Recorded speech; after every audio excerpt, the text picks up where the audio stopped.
like, and people found talking to me infectious. I mean, how I would talk about my store, and like a place where you could buy goods, and like my free horseshoes. And it was like technically I was kind of like losing. Well, I mean, I was able to sell horses, so that's one thing. And and there was also the saddle shop and stuff like that. I mean, building a town for the first time, like having a saddle shop, blacksmiths and everything, and just I would talk to people about it, and it was like, some people said like it was almost infectious the way I was so enthusiastic about everything that I was doing that was new, like the steam, like the trains that would pick up people, and like the railway systems that would go for miles and through tunnels, and at first it wasn't very much, it was just a couple paths, and it was just a couple, like you could barely call them towns, no real paved roads or anything else like that, but a clock tower, and like I say, I mean, it's just a few things, just a little bit. I couldn't provide that much, but then slowly over time, we can provide more and more and more, and and there's always the constant threat of someone just coming through and wiping us out, and so we had to be really careful, and everything else like that. And I would always worry about my people, like, are they going to be okay? Are they protected enough? Are they in a secure location? And the metal and gold and all that other stuff. But it's hard to get around back then. Basically, you went by rail or you didn't go at all. There weren't really any real. There were a couple horse trails and a couple paths, and people were always getting lost on them. Anyway, but yeah, but I mean, like I say, like I would talk about my store and how awesome, how neat it would be, how amazing, my amazing new store and my roads or my trains, and eventually people would see my steam trains, and I'd be like, steam is better. And it is. For high output applications, it's better. I mean, nowadays we use diesel, but diesel is more complicated. And for years and years and years and years, people loved my steam trains. They built lots of my steam trains. I thought they were only going to build like 40 or 50 steam trains, but they actually built, like, I thought they were only going to build 1,000 steam trains or 2,000 steam trains. I didn't realize they were going to build like 10, 20, 40, and 100. Like I remember the first time I was building my first steam train, and I was like, I'm going to lose everything on this. Okay, well, we're going to build it because I want it, because it's my steam train, and I want my train. I want to have a train. So, like, it was me, Lucifer Star, and I wanted a steam train, and I was building it, for my mining, for my mines, because they're big enough to be able to use the train. And like I get all excited whenever a mine would need a steam train, because it's like, we need a steam train for it. Awesome! Like, because like the steam trains were so big and so hard to build that you really, I mean, and eventually we were making thousands of them, but I mean, not at first. I mean, it takes a long, long time to go from basically scraping on the ground to actually civilization. Like, it's not, to get the kind of, it's a lot of work. It's not like you just hit a button and go, and it takes a lot of like getting people together, feeding people, going through the cold, and then like there's always the possibility that your people could die, and then basically you don't have anyone, or someone could come through and basically be like, I own this now. It's like, you and what army? Oh, that army. Okay, all right, maybe we'll go somewhere and build somewhere else. No, actually it was never like that. It was more like, I am Lucifer. Basically I didn't start out that way. At first I was just, Lucifer. Little Lucifer. More like, I don't know. I basically had all my dreams. My dream of a store, my dream of theaters, TV, my organs, my music. And silly things like that.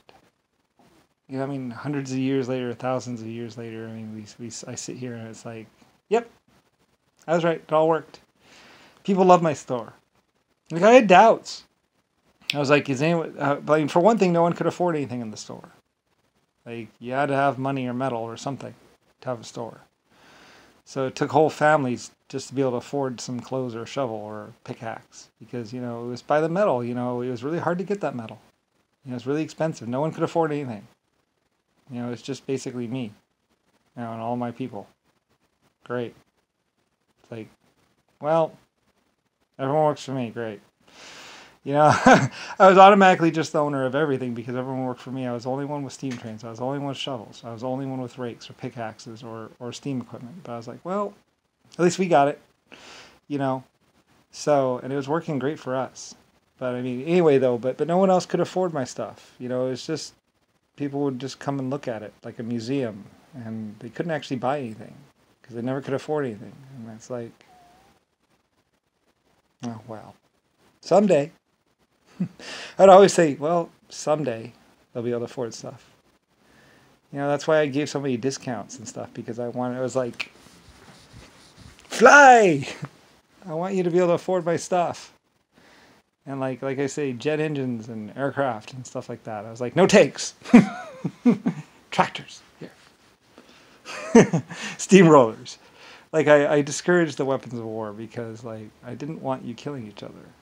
I mean, they're for defense, not for waging war and conquering people. Like it's like, well, if they attack you first, then you can go ahead and stomp them or crush them. But you know, and then later on, when people were like messing around and carpet bombing and stuff like that, I was like, I am Lucifer. Ah! Basically, like, you know. Anyway, but mostly I was actually more like, I am Lucifer, little Lucifer. And then for a while there, I was just like, I'm just Lucifer. You know, because like, I mean, I already knew how I owned everything, and was like on 800 galaxies or galaxies, and I was pretty epic, you know, already. Space shuttles, jet faster than, you know, broke the sound barrier, and was the first with everything, and then, you know, and had jets long before anybody else, like 1,000 years before anybody else I had jets, or 500 years, or like 100 years before anyone else I had jets, and was working on it. And it was taking forever. It took like 5 years.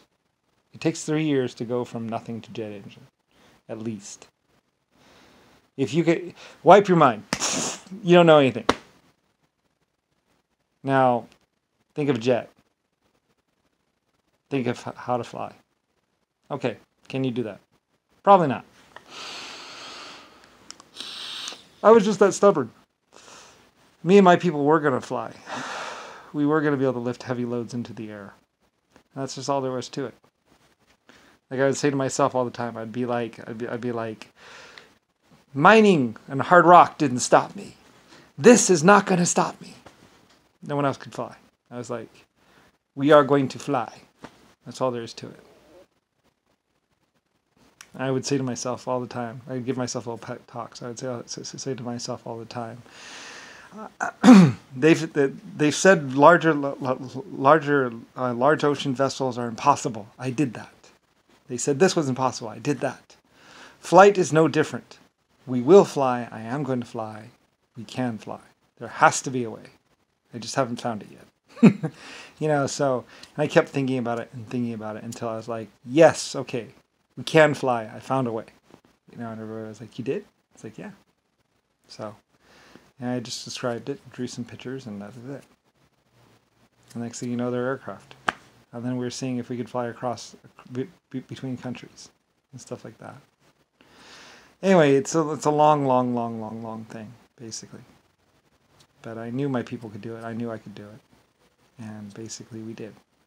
I mean, at first, but I mean, flight is kind of like one of those back burner things. Like you don't really have to worry about it.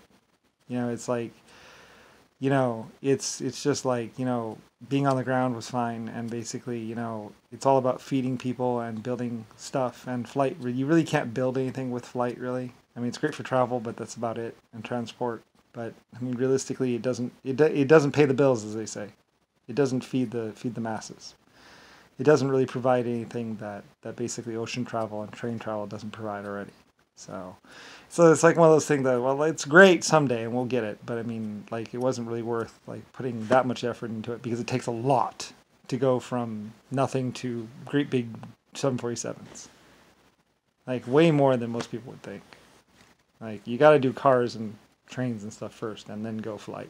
You can't just go, I'm going to fly. You know, you don't have the engine technology. You don't have the minerals. So we started out with the basics and then worked our way up.